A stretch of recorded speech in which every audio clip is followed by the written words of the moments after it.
네, 이 방송은 라디오로 들을 수도 있지만 보이는 라디오로 운영되고 있는데요. 오늘은 기기에 약간 문제가 생긴 모양입니다. 그래서 지금 보이는 라디오는 운영이 되지 않고 있다고 하니까요. 듣는데 집중해 주시고 저도 잘 전달하도록 최선을 다하겠습니다. 이번 코너는 그 레바논 폭발 참사를 좀 집중적으로 다뤄볼까 하는데요. 지금부터 폭발 참사의 피해 정도 그리고 폭발의 원인 그리고 레바논과 주변국에 미칠 영향, 파장 이런 것들을 좀 종합적으로 알아볼 텐데 여러분들도 느끼셨겠지만은 이 중동에서 들어오는 소식이 그리 많지는 않습니다. 그래서 오늘은 전문가를 한 분 모셨는데요. 장지양 아산정책연구원 중동연구센터장을 전화로 연결했습니다. 안녕하세요. 네, 안녕하세요. 네네. 우리가 이제 뉴스로 접하는 레바논 폭발 참사의 소식들은 저희가 조금 전에 조금 전해드리긴 했는데요. 현재 네. 상황 우리 센터장님이 파악하신 건 어느 정도인가요? 이제 하루가 지나니까 사상자가 140명, 네. 사망자에 5,000명의 이제 다친 사람들의 또 중요한 건 한 200명 정도가 지금 연락이 안 돼서 실종자로 분류가 되고 있고요. 네. 그리고 주택, 자동차 파괴 규모도 정말 커서 30만 명이 이재민이 생겼다라고 하고, 네. 이제 주로 유럽 국가, 프랑스를 비롯해서 도움을 주겠다라고 했고, 이스라엘도 그렇고, 제 친구가 레바논에 살고 있습니다. 제가 어제 너무 놀라서 연락을 해봤더니 이 친구는 이 폭발 사고가 난 베이루트에서 한 30km 떨어진 아슈쿠트라는 도시에 사는데 거기에서도 굉장히 집이나 사람이나 큰 진동을 느꼈다고 자기도 너무 놀래서 이제 베이루트로 차를 몰고 들어가 보려고 했더니 이제 당국에서 유독가스 때문에 다 지금 베이루트 근처는 차가 진입하지 못하게 막아놨다라고 하더라고요. 베이루트를 다 통제를 한 상황이군요. 네네. 피해 정도가 그 정도고 이제 아마 지금 사고가 일어난 지가 하루 정도밖에 지나지 않았기 때문에 아마 피해는 훨씬 더 클 것 같고요. 저희가 영상으로 봐도 거의 가루가 난 것 같은 그런 모습들이던데요. 네네. 이렇게 폭발이 크게 된 이유로 질산 암모늄이 지금 지목이 되고 있고 거의 그게 맞는 것 같아요. 이 뉴스들을 종합해 보면. 네네. 근데 그 물건이 왜 항구에 6년 동안 방치가 됐다 이런 얘기들도 있고요. 그러면 네네. 왜 그 항구에 있는 관료들이 그 질산 암모늄을 그곳에 그렇게 방치를 했느냐 이런 거에 대한 문제 제기가 좀 있는 것 같더라고요. 네, 지금 레바논 시민들은 너무나 누적되어 온 부정부패, 그냥 국가의 무능, 이 부도 상태가 더 이상 이제 끝간데 없이 갔구나라고 불만이 굉장히 높다라고 하고요. 네. 사실 이 질산 암모늄이 비료의 원료로도 쓰이지만 폭탄의 원료로도 쓰이기 때문에 창고에 이제 질산 암모늄이 보관돼 있다는 게 너무 이상하진 않지만 그 양이 너무 이상하고 너무 양이 많다라는 거죠. 그리고 이제 이런 위험 물질이 방치되어 있다라는 게 굉장히 이상한 거죠. 그리고 이 사고가 나자마자 총리가 나와서 지난 3년간 5차례 넘게 이걸 처리해달라고 했는데 못했다라고 이렇게 굉장히 개탄을 했거든요. 그걸 보시면서 다들 어떤 생각이 드셨을지 모르겠는데 사실 총리면 자기가 잘못했다고 얘기를 해야 되는데 아니 같은 이 국가의 책임을 지는 사람이 왜 저렇게 화를 낼까? 자기가 사과를 해도 부족할 판에 라는 생각이 드실 텐데 총리가 누구에게 부탁을 했는데 치워주지 않았다 이렇게 얘기를 했다는 건가요? 네네 맞습니다. 총리가 지금 이게 한두 번 문제 제기가 나온 게 아니었는데 이거를 법원에서 처리를 안 해줘서 이렇게 됐다라고 굉장히 개탄을 하는 모습이 많이 나왔었어요. 법원에서 처리를 안 해줬다는 것은 어떤 행정명령을 내리지 않았다 이런 뜻이군요. 네, 맞습니다. 그러면 이 법원에서 행정명령을 내리지 않은 것은 어떤 관리라든가 사업하는 사람들과의 어떤 유착관계 때문에 그 질산 암모늄이 항구에 방치됐다라는 것으로 연결할 수가 있는 건가요?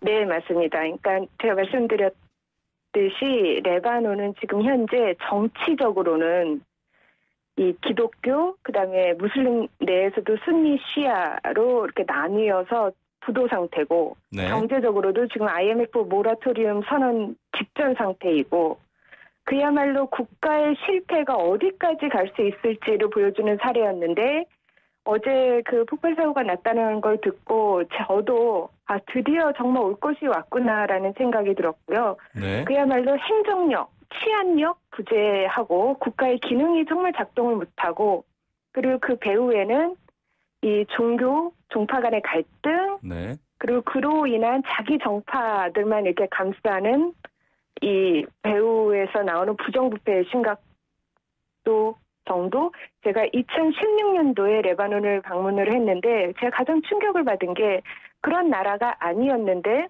네. 이렇게 차를 타고 가는데 앞 차량에 몇 개가 뒤에 번호판이 없는 거예요. 네. 즉 그야말로 뭐 법 질서가 굉장히 와해된 상태였다라는 느낌을 크게 받았습니다. 그 센터장님 말씀을 듣고 보니까 이 폭발 참사가 사건, 그러니까 외부에 의한 공격보다는 어떤 실수에 의한 발생일 수 있겠다라는 느낌이 좀 들거든요. 그런 시각에서 좀 보시는 건가요? 네, 저는 인재라고 보고요. 네.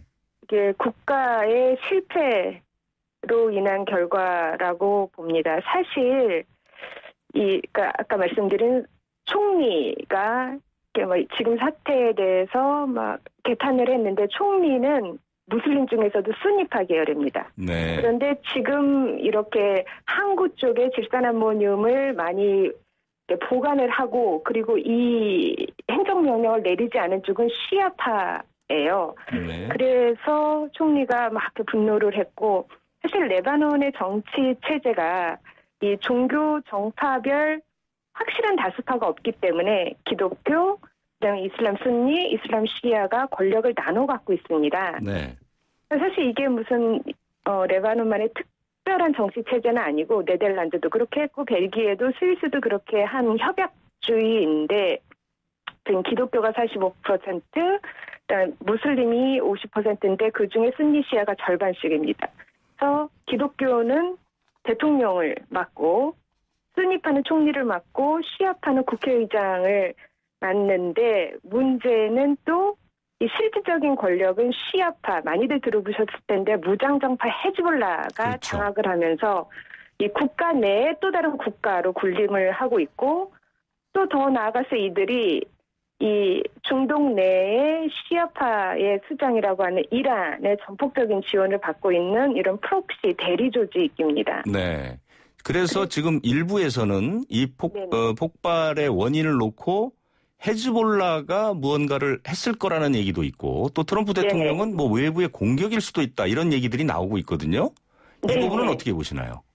저는 말씀드렸듯이 이 인재라고 보고 헤즈볼라 같은 경우도 제가 헤즈볼라가 뭔가를 노리고 공격을 했을 가능성 굉장히 낮아 보입니다. 뭔가를 원했다면 자신들이 얻는 게 있어야 되는데 지금 이 헤즈볼라의 소유로 보이는 이 질산암모늄 그리고 헤즈볼라가 방치한 걸로 보이는 이 사건 이후에 나오는 얘기들은 다 하나같이 헤즈볼라가 이제 무장해제를 해야 된다. 도대체 왜 한 나라의 정파가 레바논 군대보다 레바논 경찰보다 무장력이 더 세냐라는 얘기가 나오고 사실 이 질산암모늄도 헤즈볼라의 무기 그러니까 무슨 폭탄의 재료로 쓰이려고 보관을 했었다라는 얘기가 많이 나오고 있기 때문에 저는 인재고 그리고 헤즈볼라가 연루가 돼 있다 하더라도 헤즈볼라가 공격을 한 것이 아니라 헤즈볼라의 인재일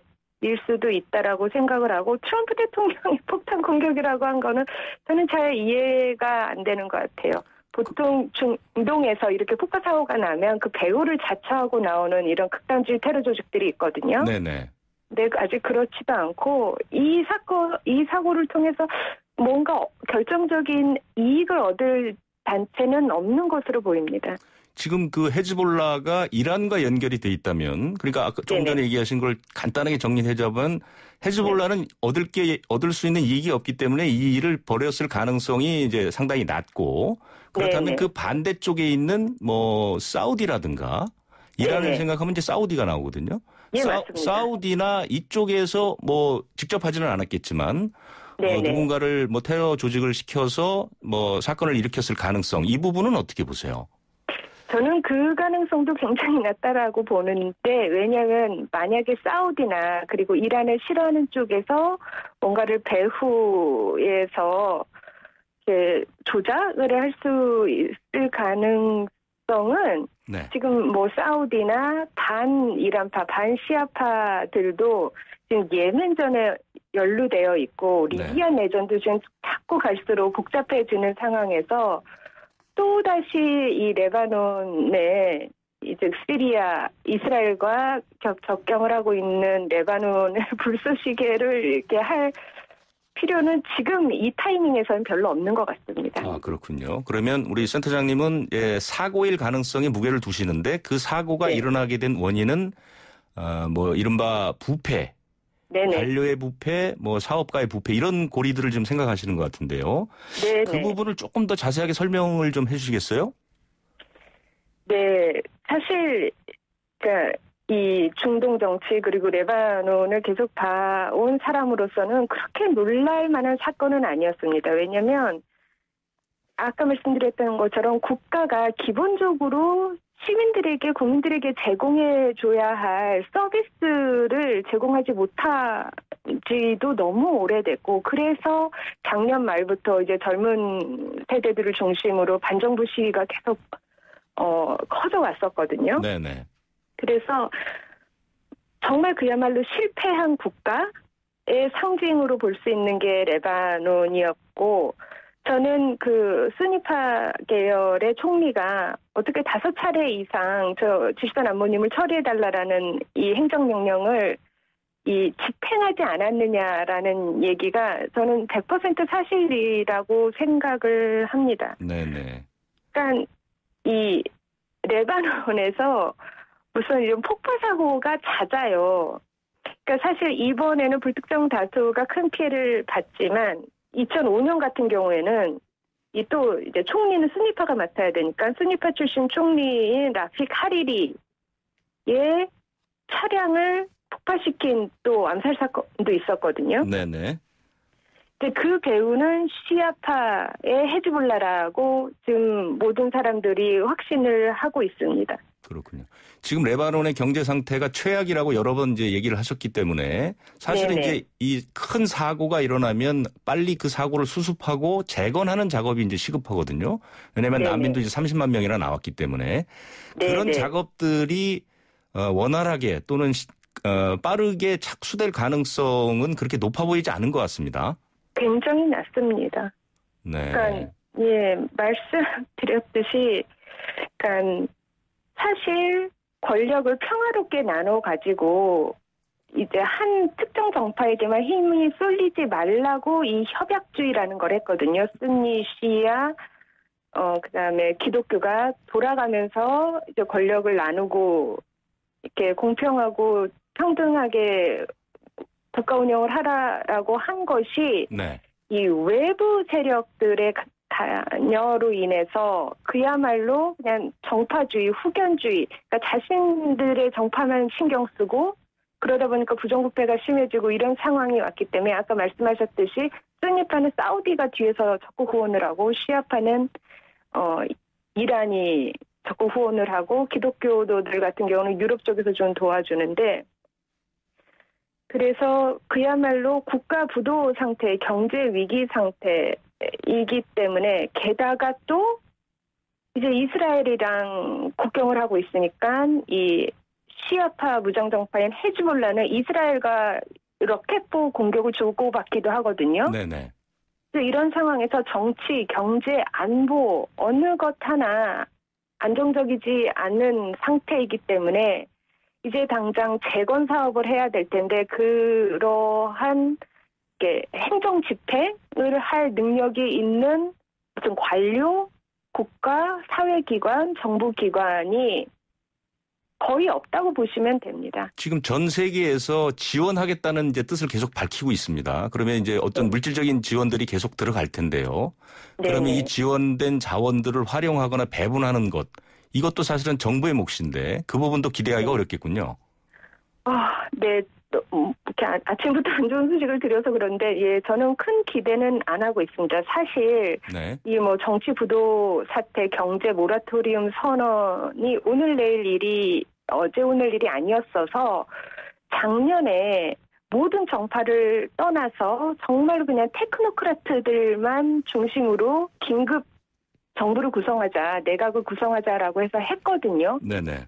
그래서 이제 그들이 조금이라도 초창기에나마 좀 효율적인 모습을 보여줬으면 이렇게 낙담은 안 할 텐데, 그들도 바로 뭐 헤즈볼라로 나뉘고 순위로 나뉘고 이러면서 바로 안에서 서로 정파 싸움을 했기 때문에 이 반정부 시위를 이끌었던 젊은 세대들도 크게 또 다시 실망을 해서, 네, 그런 이 관료 중심의 내각이라는 대안을 써봤는데도 기존의 이런 정파 갈등이라는 벽을 넘지 못하더라고요. 네. 우리 그 센터장님이 중동 전체를 연구를 하셨기 때문에 시각을 조금 더 넓혀보겠습니다. 이렇게 한 나라가, 근데 레바논이 사실 이제 중동 안에서 그 위치로 보나 이제 상당히 중요한 역할을 하기 때문에 이 둘러싼 나라들끼리 이렇게 망가져가는 나라의 영향력을 확대하기 위한 움직임들이 좀 더 나올 것 같거든요. 그런 부분을 바라보는 뭐 미국의 시각 또는 뭐 반대쪽의 시각, 이 부분을 좀 정리하실 수 있을까요? 사실 말씀드렸듯이 레바논 내의 주요 정파는 기독교, 그다음에 이슬람 시아, 이슬람 순니입니다. 네. 그리고 기독교는 유럽 쪽에서 좀 이렇게 보호를 해준다면 시아파는 사우디와 UAE, 걸프 산유 왕정들, 그리고 순니파는 죄송합니다. 그리고 시아파는 이란, 시리아가 이렇게 적극 미는데 네. 보통 이렇게 정말 너무 회복이 안 될 정도로, 봉합이 안 될 정도로 갈등할 경우에는 이제껏 주로 민주당 출신의 행정부를 갖고 있는 미국 정부에서 네. 많이 관여를 했었습니다. 네네. 그래서 유럽과 같이 EU와 같이 손을 잡고 다시 무슨 내고를 시작한다든지 이런 움직임을 보여왔는데 네. 지금 현재 트럼프 행정부에서는 그런 기대는 전혀 하기 어렵고요. 그리고 네. 그렇게 한다고 만약에 그냥 선언이라도 하더라도 지금 중동 내에서 미국 신뢰도는 이미 바닥을 쳤기 때문에 네. 아무도 이렇게 미국의 이렇게 이니셔티브를 믿고 따를 애미자는 없을 것 같고 유럽 국가들도 미국에 이제 더 이상 뭐 기대하는 바가 없기 때문에 네. 이 중동 내에 있는 영내 행위자들이 그나마 이제 레바논 내에 이런 갈등을 좀 봉합하려고 나서야 하는데 이 역시 이 사우디와 이란 게다가 이스라엘의 갈등으로 인해서 쉽게 해결될 것 같지는 않고요. 그나마 좋은 소식이라면 레바논이 이렇게 3등분이 되어 있는데 네. 그 가운데서 이제 사우디가 미는 순니파가 이 기독교도들이랑 조금 더 그러니까 조금 더 연합을 할 가능성은 높아 보입니다. 요즘 네. 하도 이스라엘과 이란의 갈등이 심해지니까 이스라엘이 굉장히 이 전격적으로 사우디와 UAE 등 아랍 걸프 왕정에 이렇게 접근을 해서 이스라엘과 걸프 왕정들 사이의 사이가 좀 좋아지고 있거든요. 네. 이건 변수로 네. 충분히 작용할 수 있을 것 같고요. 네네. 그런 점에서 아까 처음에 제가 말씀드렸던 그나마 이 말도 안 되는 인재 앞에서 우리가 기대할 수 있는 긍정적인 뭐 사후 결과 중에 하나가 이 국가 안에 국가로 군림하는 헤즈볼라의 무장 해제론이 네. 이제 힘을 받고 있는데 그 이슈에 대해서 이 기독교도파랑 무슬림 순니파들이 연합을 해서 계속 추진을 해 볼 가능성이 있을 수도 있을 것 같습니다. 네. 마지막으로 짧게 제가 궁금한 것은 사실 그러면 그 안에서 삶을 사는 국민들, 이 네. 국민들은 사실은 희망도 없고 또 삶 자체가 네. 굉장히 더욱 피폐해질 가능성이 있는데요. 그 부분에 대해서는 어떤 전망 같은 걸 좀 하실 수 있을까요? 그러니까 이제 중동 내에 이제 시민들의 국가나 사회기관에 대한 뭐 신뢰도 같은 여론조사를 합니다. 그러면 네네. 항상 가장 제일 낮게 나오는 나라가 레바논이에요. 그러니까 레바논은 뭐 국가나 이런 정부 기관뿐만 아니라 시민 단체들도 못 믿겠다. 도대체 기존에 있는 이 기득권이라고 하는 어느 조직도 믿을 수가 없다라고 항상 답을 하는 사람들이 레바논 국민들인데 네네.